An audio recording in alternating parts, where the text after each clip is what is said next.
Hi friends, Prashant ബ്രീസിൻ്റെ പുതിയൊരു വീഡിയോയിലേക്ക് സ്വാഗതം.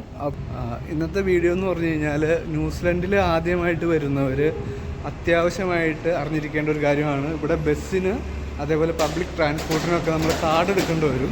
പൈസ കൊടുത്തല്ല നമ്മൾ യാത്ര ചെയ്യണേ. അപ്പോൾ ആദ്യം വരുമ്പോൾ തന്നെ ഈ കാർഡ് എങ്ങനെയാണ് എടുക്കേണ്ടത് എന്നുള്ളതാണ്.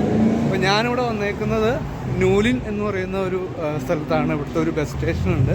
നമ്മൾ വരുമ്പോൾ ആദ്യം തന്നെ ചെയ്യേണ്ടത് ഇവിടുത്തെ ബസ് സ്റ്റേഷനിൽ വരണം. അവിടെ വന്നിട്ട് വേണം നമ്മൾ ഈ കാർഡ് എടുക്കാനായിട്ട്. നമ്മൾ ATM കാർഡ് പോലത്തെ ഒരു കാർഡാണ്. അപ്പോൾ അതെങ്ങനെയാണ് എടുക്കണേന്നാണ് കാണിച്ചു തരുന്നത് നമ്മൾ. New card. Yeah. So the new card $5 non-refundable. Okay. Were you buying the card? Yeah. Okay. How old is he? 5. 5. Okay. So for him to get the discount, you can buy the card here, and then just make sure you register online with his details. Yeah. Yeah. Sure. How much did you want to put on the card? For me, it's $20.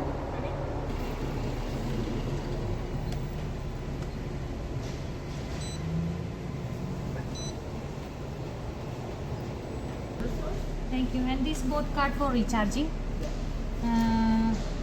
30-30 you can recharge. Yeah, that's better. This is for you. അപ്പോൾ ഇതുപോലെ ഉള്ള bus സ്റ്റേഷനുകളിൽ വന്നിട്ട് നമുക്ക് ഇത് charge ചെയ്യാനായിട്ട് സാധിക്കും.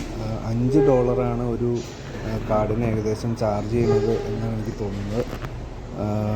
അപ്പോൾ നമുക്ക് പൈസ ക്യാഷായിട്ട് വേണമെങ്കിൽ കൊടുക്കാം, അതല്ലെങ്കിൽ നമുക്ക് ബാങ്കിൻ്റെ ATM കാർഡ് വെച്ച് വേണമെങ്കിൽ നമുക്കിത് പേ ചെയ്യാനായിട്ട് സാധിക്കും.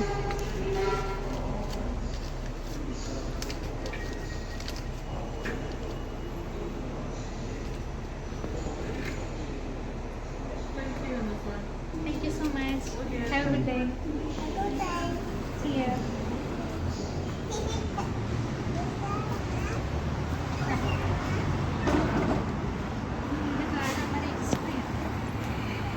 ഹായ് ഫ്രണ്ട്സ്, അപ്പോൾ നമ്മൾ കാർഡ് എടുത്തു. ഒരെണ്ണം ഇവിടെ ശരിക്കും 5 വയസ്സിന് മുകളിലുള്ള ആളുകൾക്ക്, അതായത് 5 വയസ്സിന് മുകളിലുള്ളവർക്ക് എല്ലാവർക്കും ബസ്സിൽ അകത്തൊക്കെ പോകണമെങ്കിൽ ഇതേപോലെ കാർഡ് എടുക്കേണ്ടി വരും. അതിനുശേഷം ഈ 80 എന്ന് പറയുന്ന ഒരു ആപ്പ് ഇൻസ്റ്റാൾ ചെയ്യണം ഫോണിൽ.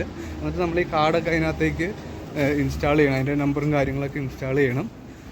അങ്ങനെയാണ് ഇവിടെ നമ്മൾ ഈ കാർഡ് വെച്ച് പോകുന്നത്. അപ്പോൾ എങ്ങനെയാണ് ഇനി ഇത് ഈ ആപ്പിലേക്ക് എങ്ങനെയാണ് ഇൻസ്റ്റാൾ ചെയ്യേണ്ടത്, ഈ കാർഡ് എങ്ങനെയാണ് രജിസ്റ്റർ ചെയ്യേണ്ടത് എന്നുള്ളത് നമുക്ക് നോക്കാം എങ്ങനെയാണെന്ന്. അപ്പോൾ ഇതേപോലെ 80 എന്ന് പറയുന്ന ഒരു ആപ്പ് ഇൻസ്റ്റാൾ ചെയ്യണം. അത് കഴിഞ്ഞിട്ട് അത് ഓപ്പൺ ചെയ്യുക. അപ്പോൾ നമ്മളത് ഇത് ഓപ്പൺ ചെയ്ത് കഴിയുമ്പോൾ നമ്മുടെ ATM കാർഡിൻ്റെ ഇത് വരുന്നുണ്ട്, അതേപോലെ കുറച്ച് ഓപ്ഷൻസൊക്കെ വരുന്നുണ്ട്. അതിനകത്ത് വ്യൂ അപ്ഡേറ്റ് കോണ്ടാക്റ്റ് ഡീറ്റെയിൽസ്, അതായത് നമ്മൾ വേറെ ഒരാളെയും കൂടെ ആഡ് ചെയ്യണോണ്ടാണ് ഇങ്ങനെ വരുന്നത്. അല്ലെങ്കിലും ഇതേപോലെ അത് ഞെക്കി കഴിഞ്ഞ് കഴിഞ്ഞാൽ നേരെ ATയുടെ നേരെ ലിങ്ക് ചെയ്യണ അതിനകത്തേക്ക് വരും.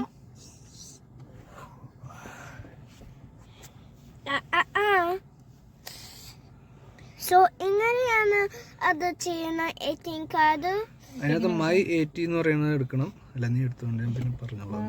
Register card register. ഇത് വെച്ച് ബസ്സിൽ പോകാൻ പറ്റും, അതേപോലെ ട്രെയിന് പോകാൻ പറ്റും, അതേപോലെ ഷിപ്പിലും പോകാൻ പറ്റും. ഷിപ്പ് എന്ന് പറഞ്ഞു കഴിഞ്ഞാൽ നമ്മുടെ സാധാരണ ബോട്ടുകളിൽ പോകാൻ പറ്റും. അപ്പോൾ ഇതെങ്ങനെയാണെന്ന് അറിയാമോ? നമ്മൾ വണ്ടി കയറുമ്പോൾ, ബസ്സിലാണെങ്കിൽ ബസ്സിൽ കയറുമ്പോൾ തന്നെ അവിടെ ടാപ്പ് ചെയ്യേണ്ടി വരും. അപ്പോൾ ഞാൻ ട്രെയിനിലാണ് പോകാൻ നോക്കുന്നത്. അതുകൊണ്ട് എങ്ങനെയാണെന്ന് ഞാൻ കാണിച്ചു തരാം. അപ്പോൾ ട്രെയിൻ സ്റ്റേഷൻ്റെ ഒക്കെ, നമ്മൾ റെയിൽവേ സ്റ്റേഷൻ്റെ ഒക്കെ പുറത്തായിട്ട് ഇതേപോലെ ഒരു ടാപ്പ് ചെയ്യാനുള്ളൊരു സാധനം വെച്ചിട്ടുണ്ടാവും. അപ്പോൾ നമ്മൾ ഇതിനകത്ത് ടാഗ് ഓൺ ചെയ്യണം. അതേപോലെ നമ്മൾ ഇറങ്ങി പോകുമ്പോൾ എവിടെയാണോ ആ ഇറങ്ങുന്ന സ്റ്റേഷനിൽ ചെന്നിട്ട് നമ്മൾ ടാഗ് ഓഫും ചെയ്യണം. ഇത്രയേ ഉള്ളൂ ഇതിൻ്റെ പരിപാടി.